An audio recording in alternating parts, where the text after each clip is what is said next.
Hello everyone, today's letter transports you to the sun-drenched streets of ancient Rome, where the air is thick with the scent of blooming jasmine and the distant sounds of merchants calling out their wares.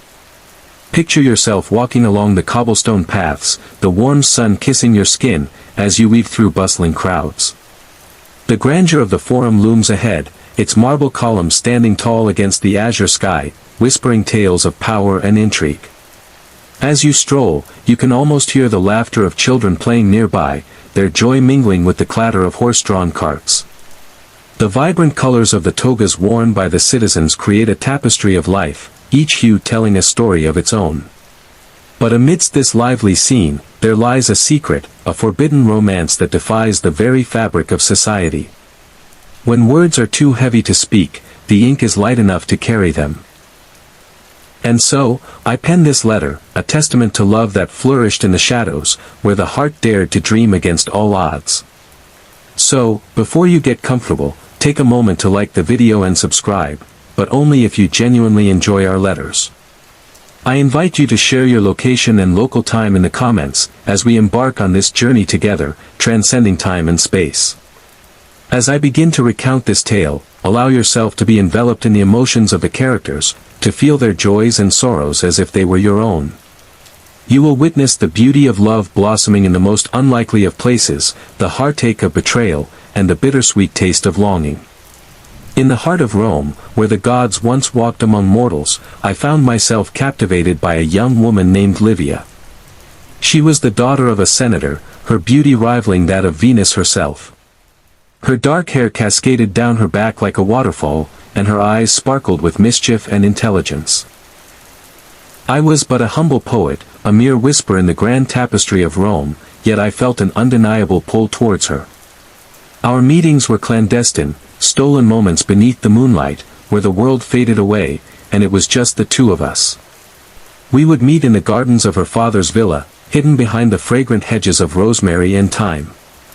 The air was thick with the scent of night-blooming flowers, and the soft rustle of leaves created a symphony that only we could hear. One evening, as we sat beneath the stars, I took her hand in mine, feeling the warmth of her skin against my own.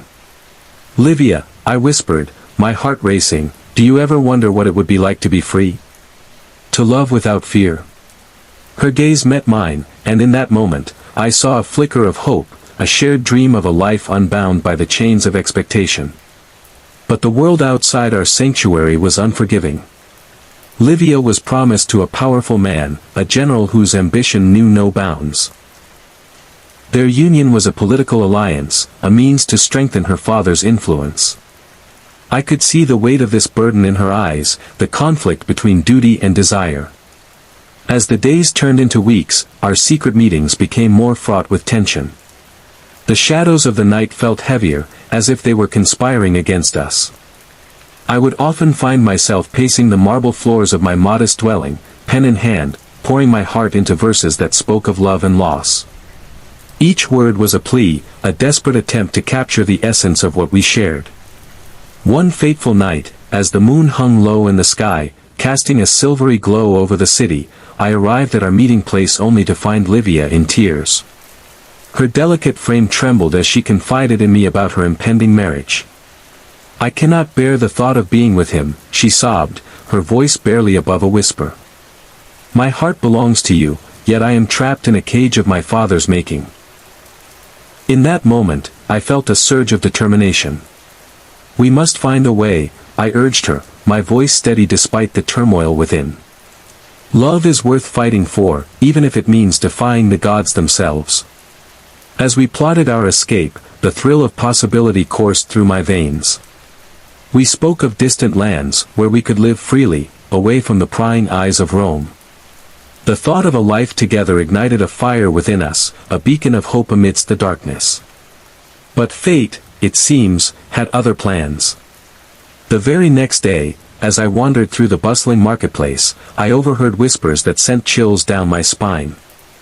Livia's betrothal was to be announced at the grand feast held in her father's honor. My heart sank as I realized the gravity of our situation.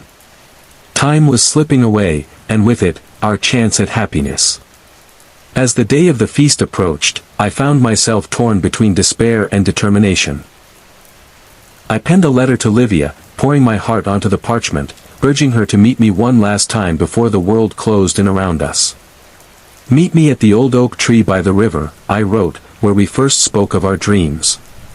We must decide our fate." The night of the feast arrived, and the villa was alive with laughter and music. The air was thick with the scent of roasted meats and sweet wine, but all I could think of was Livia. I slipped away from the festivities, my heart pounding as I made my way to the riverbank. The moonlight danced upon the water, illuminating the path ahead. When I reached the oak tree, I found Livia waiting for me, her eyes glistening with unshed tears. "I cannot go through with it," she confessed, her voice trembling. "I would rather face the wrath of my father than live a life without you." In that moment, we made a pact, a promise to each other that we would not let the world dictate our love. We would find a way to be together, no matter the cost. As we embraced beneath the ancient branches, I felt a sense of peace wash over me. But as dawn broke, casting a golden hue over the landscape, our resolve was tested. The sound of approaching footsteps shattered our moment of bliss. We turned to see a group of guards, their armor glinting in the morning light, led by none other than Livia's betrothed. "Seize them," he commanded, his voice cold and unyielding. In that instant, our dreams of freedom crumbled like dust in the wind. As they dragged us apart, I could see the fear in Livia's eyes, a reflection of my own despair. "I will not let them take you," I shouted, my heart racing as I fought against the grip of the guards. But it was futile, they were too strong, and our love was too fragile in the face of such power. In the days that followed, I was imprisoned in a dark cell, the weight of despair pressing down on me like a heavy shroud. I could only think of Livia, of her laughter and the warmth of her touch. The walls echoed with my cries, a testament to a love that was deemed forbidden. But even in the depths of despair, hope flickered like a candle in the dark. I began to write again, pouring my soul into verses that spoke of love's resilience. Each word was a lifeline, a reminder that our love could not be extinguished, even in the face of adversity. Meanwhile, Livia was trapped in a gilded cage, forced to prepare for a wedding she did not want. I could only imagine her pain, the weight of her father's expectations bearing down on her like a storm. But I knew she was strong, she had always been the light in my darkness. As the day of her wedding approached, I felt a sense of urgency. I had to find a way to reach her, to remind her of our promise. With every ounce of strength I could muster, I began to plot my escape. The night before her wedding, I managed to slip away from my cell, my heart racing as I navigated the dark corridors of the prison. The air was thick with tension, but I pressed on, driven by love and desperation. When I finally reached the villa, I could see the flickering lights of the feast through the windows. My heart pounded in my chest as I crept through the shadows, searching for Livia. And then, there she was, standing alone in a quiet corner, her wedding gown shimmering like a beacon of hope. I approached her cautiously, my breath catching in my throat as I took in her beauty. "Livia," I whispered, my voice barely audible above the din of the celebration. She turned to me, her eyes widening in shock and disbelief. "You came for me," she breathed, tears streaming down her cheeks. "I will always come for you," I vowed, taking her hands in mine. "We can still escape. We can still be free." But just as hope began to blossom between us, the door swung open, and her betrothed entered, flanked by guards. "What is this?" he thundered, his eyes narrowing as he took in the scene before him. In that moment, I knew we were out of time.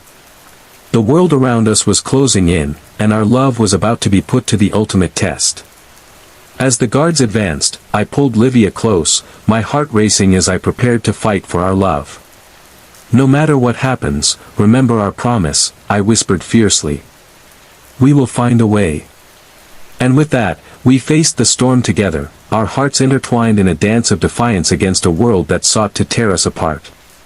The clash of steel rang out as we fought against the odds, our love igniting a fire within us that could not be extinguished.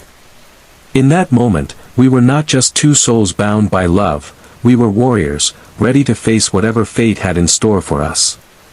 As the chaos unfolded around us, I could feel the weight of our choices pressing down on us.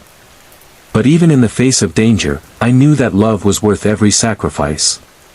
And so, we fought, not just for our lives, but for the love that had blossomed in the shadows of ancient Rome. A love that would echo through time, defying the very fabric of destiny itself. I hope today's letter had a lesson we could all go to bed with.